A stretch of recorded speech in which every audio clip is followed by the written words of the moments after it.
오늘 대사질환 증후군에 대해서 준비를 한번 해봤어요. 이게 10분 암기 실력, 처음에는 제품만 가지고 얘기를 할까 했었는데 건강에 대한 부분도 우리 암회의를 진행함에 있어서 분명히 알아야 될 부분이고 아주 중요한 부분이기 때문에 내 몸을 위한 10분이라는 주제로 대사질환 증후군에 대해서 한번 말씀드려 보겠습니다.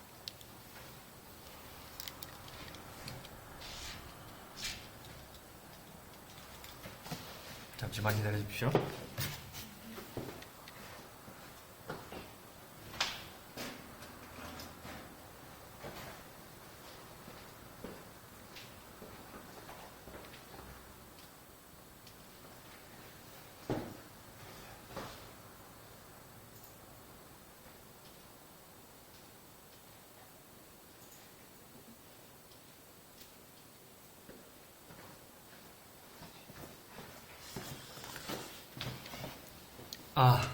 오래 기다리셨죠? 잠깐 이 뭔가 오류가 있어서 다시 한번 세팅을 했습니다.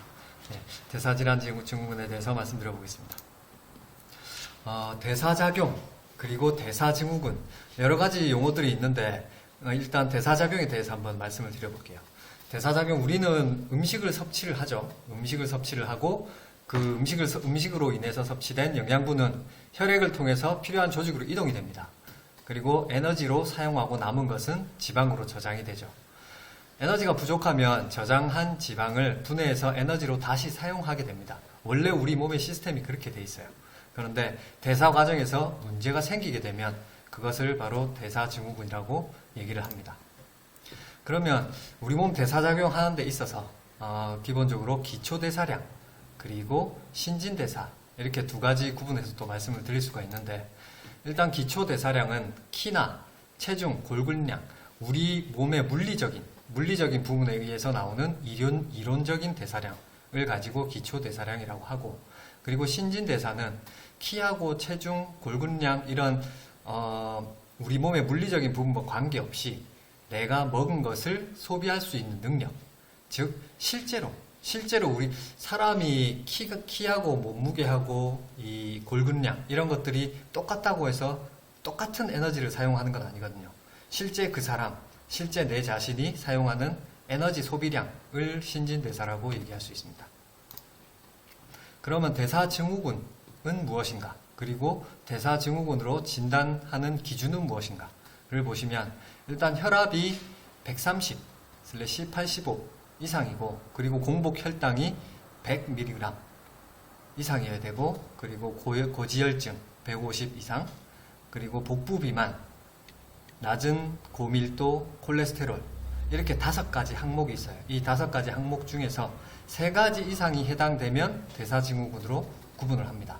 그리고 복부 비만이나 콜레스테롤 수치 같은 경우에는 남자와 여자가 구분이 되어 있으니까 참고를 해서 지금 내가 대사증후군에 해당되든지 그렇지 않은지 한번 판별을 해보고, 그리고 소비자분이나 아니면 우리 가족들, 내 친구들 이런 사람들이 대사증후군에 해당되는지 되지 않는지 한번 확인해 보는 것도 좋을 것 같아요. 그러면 대사증후군 환자 비율이 어떻게 되느냐? 30세 이상 건강검진을 받은 사람 4명 중에 1명은 우리나라에서 대사증후군이라고 합니다. 다시 말해서 25.6%, 우리나라의 25.6% 이상입니다. 이게 30세 이상이고 25.6%면 상당히 높은 수치죠. 4명 중에 1명은 다 이 대사증후군을 가지고 있다라고 볼 수 있는 거죠.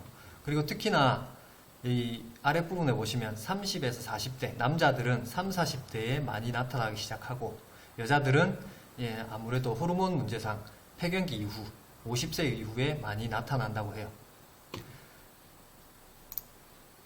그러면 대사증후군의 원인과 그리고 인슐린 저항에 대해서 한번 말씀드려보려고 해요. 대사증후군을 부르는 다양한 요인들이 있어요. 첫 번째로 높은 인슐린 저항성, 그리고 스트레스, 세 번째로 신체 활동 감소, 이렇게 3가지가 있는데, 첫 번째로 높은 인슐린 저항성 같은 경우에는 근육이나 지방세포, 우리가 음식을 먹으면 그 영양이 근육과 지방세포로 가서 소비가 돼야 되는데, 근데 들어가질 못하는 거죠. 인슐린이 그 세포로 영양소를 집어넣어주는 역할을 하는데 그 역할을 못하다 보니까 포도당이 섭취가 되지 않아요. 그 상황에서 우리 몸에 있는 세포들은 포도당을 계속 요구하고, 그러니까 인슐린을 계속해서 분비를 시키는 거죠. 하지만 세포는 인슐린이 와도 문을 열어서 그 포도당을 받아주지 못하기 때문에 계속해서 그 악순환의 문제가 발생되는 걸 높은 인슐린 저항성이라고 합니다. 그리고 스트레스가 발생되면 혈중의 코티솔, 스트레스 호르몬이죠. 코티솔이 증가하게 되고 인슐린과 혈당이 높아지게 됩니다. 그러면 내장지방, 이상지지혈증, 고혈압 이런 문제들이 발생될 수 있다는 거죠. 그리고 특히나 코로나가 발생하고 더 심해지고 있는 것 같은데 신체 활동이 많이 감소하고 있죠.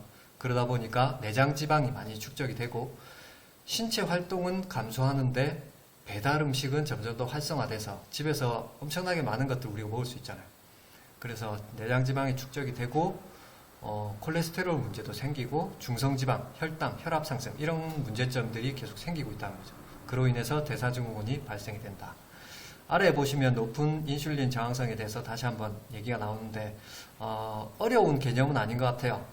세포에 필요한 영양소를 제대로 공급해주지 못하고 그로 인해서 인슐린이 더 분비되고 분비가 되지만 또 흡수하지 못하고 그래서 그런 악순환이 발생되는 걸 인슐린 저항성이라고 할 수 있습니다.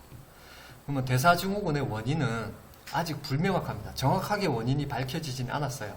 근데 대부분의 전문가들이 추정하는 게 인슐린 저항성을 가장 큰 요인으로 꼽고 있다. 인슐린 저항성에 대해서는 방금 말씀드렸기 때문에 여기 간단하게 한번 또 읽어보시면 좋을 것 같아요. 그러면 인슐린 저항성이 증가하면 포도당이 세포로 들어가지 못하는 문제가 발생이 되고 그러면 적절하게 사용되지 못하죠.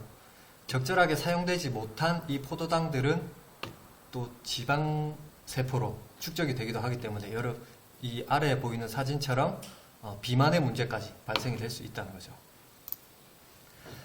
그럼 고인슐린 혈증, 인슐린이 필요한데 세포에 영양이 필요한데 그 문을 열어주는 인슐린이 제 역할을 하지 못해서 인슐린이 계속 분비가 되면 중성지방을 증가시키고 그리고 신장의 염 분배설을 제한하고 교감신경을 항진, 고혈압 발생, 그리고 좋은 콜레스테롤인 HDL을 감소시킵니다.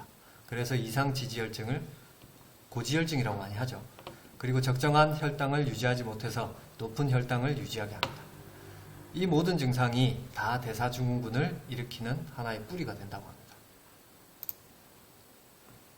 인슐린 저항이 생각보다 엄청나게 많은 문제점을 가지고 있어요.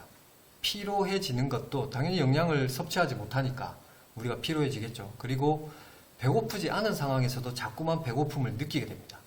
그리고 체중이 감소하는 사람도 있고요. 그리고 이 세포에서 포도당을 섭취를 못하니까 자꾸 단 음식이 땡기고 식사 뒤에 피로하고 온몸이 아프기도 하고 높은 콜레스테롤과 고중성지방으로 체중증과 복부비만 이런 문제점이 자꾸 생긴다는 거죠. 결과적으로 호르몬 불균형으로 인해서 이런 문제점들이 계속해서 반복해서 악순환이 벌어지게 됩니다. 그럼 콜레스테롤에 대해서 한번 알아볼게요.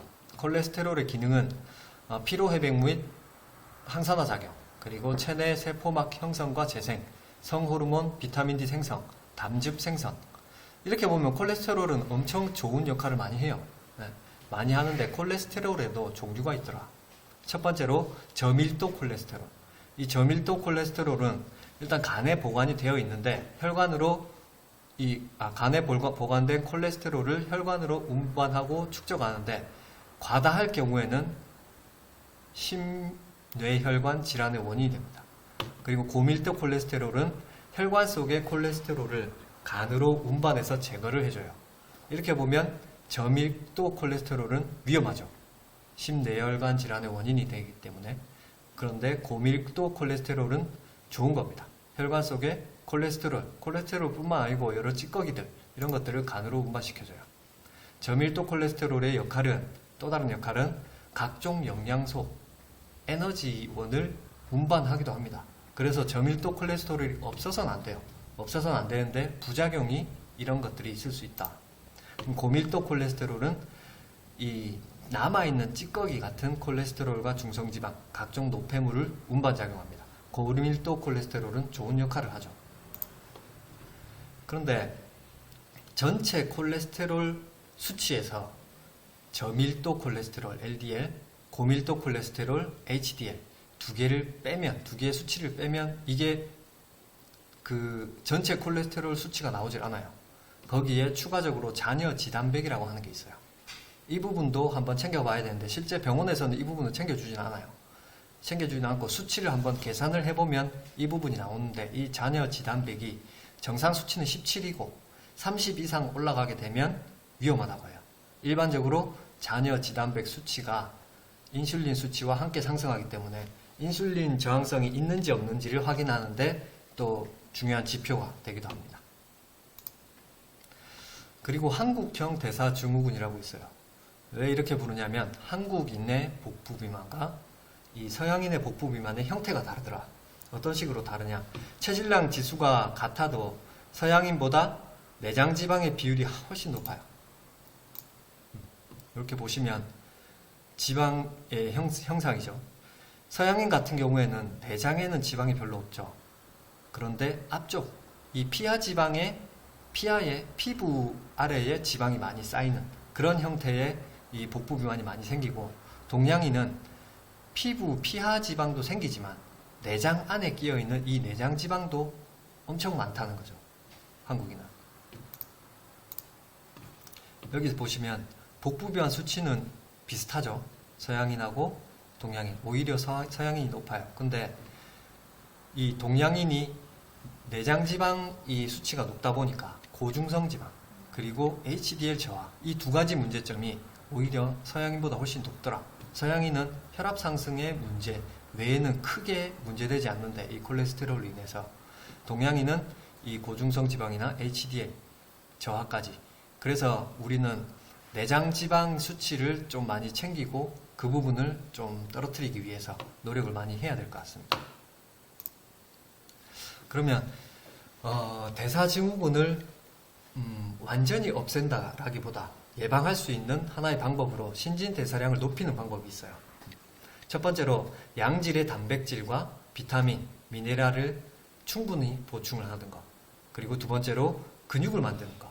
근육이 많아짐으로 인해서 그것만 가지고도 신진대사량은 기본적으로 올라가게 돼 있기 때문에 근육을 많이 만들고 물을 많이 마시는 게 좋대요. 물을 많이 마시는 건 신진대사량 높이는 것 외에도 엄청나게 좋은 영향이 많죠.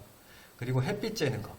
근데 비타민 D를 보충하기 위해서 햇빛을 많이들 쬐다고 해요. 점심 먹고 사람들 회사 이 직원들도 이 광합성이라는 명목으로 밖에 산책도 하고 그러는데, 근데 특히나 겨울에는 아무리 우리가 햇빛을 쬐도 우리나라 정도의 위도에서는 비타민 D 합성이 많이 일어나지 않고, 그리고 우리가 옷을 입고 있기 때문에, 그리고 얼굴에도 선크림을 많이 바르기 때문에 비타민 D는 추가적으로 보충을 해주는 게 좋고, 그리고 다섯 번째로 바른 자세로 앉아서 틈틈이 스트레칭하는 것. 이렇게 혈액순환도 도와주고, 그리고 바른 자세로 앉는 것. 우리 신경이 가장 많이 모여있는 것이 척추 쪽이기 때문에 그 척추를 곧게 바르게 하고 있는 것만으로도 호르몬이나 혈액순환에 좋기 때문에 이것만으로도 신진대사량을 높일 수 있고, 그리고 식사를 할 때 꼭꼭 씹어서 오랫동안 식사를 하는 게 좋대요. 저는 좀 느리게 먹다 보니까 오늘도 점심을 다 먹지 못하고 나왔는데, 그래도 그게 좋은 것 같아요. 꼭꼭 씹어서 좀 오랫동안 식사를 하는 거. 이게 식사량을 조절하는 데도 상당히 좋고, 그리고 신진대사량을 올리는 데도 좋기 때문에 이 습관을 가지는 게 좋고, 그리고 일찍 자는 거, 그리고 깊게 수면하는 거. 이 두 가지가 어떻게 보면 요즘 사람들의 이 생활 사이클에는 좀 어려울 수도 있어요. 저도 마찬가지로 밤에 일찍 자지 않는데 일찍 자고 깊은 수면을 하는 것도 신진대사량을 높이는 방법이고, 캡사이신이나 블랙커피, 녹차를 마시는 것도 신진대사량을 올릴 수 있다고 해요. 근데 그 양이 많지 않습니다. 그 양이 많지 않기 때문에 이거 하나만 생각하고 커피와 녹차를 엄청 마시고 엄청 매운 것만 드시면 안 됩니다. 안 되고 다른 것들을 병행하도록 하시고, 그리고 아홉 번째로 가공식품과 환경 호르몬을 피해줘야 돼요. 우리 몸의 모든 활동은 호르몬으로 돌아간다고 봐도 과언은 아니에요. 근데 이 환경 호르몬이 들어와서 우리 몸에 있는 호르몬 역할을 저해하고 교란시키기 때문에 가공식품과 환경 호르몬을 꼭 피해 주시길 부탁드리고, 약의 부작용을 알고 필요한 만큼만. 조환경 박사님 어제 제가 본 강의에도 그런 말씀을 하시더라고요. 병원의 의사들이 약을 먹는 것 외에 추가적으로 부족한 영양소들을 섭취해 주는 것이 더 중요한데 그거를 알려주는 의사들은 그렇게 많지 않다라는 얘기를 하시더라고요. 약이 꼭 필요하면 먹어야 됩니다. 약이 꼭 필요하면 먹는데 그 부작용에 대해서 우리가 알고 미리 대처를 하기 위해서 영양을 꼭꼭 챙기셨으면 좋겠습니다. 제가 오늘 준비한 강의는 여기까지고, 대사질환 증후군에 대해서 어떻게 좀 도움이 되셨는지 모르겠어요. 잘 알고 잘 챙겨서 우리 앞으로 건강할 수 있도록 됐으면 좋겠습니다. 감사합니다.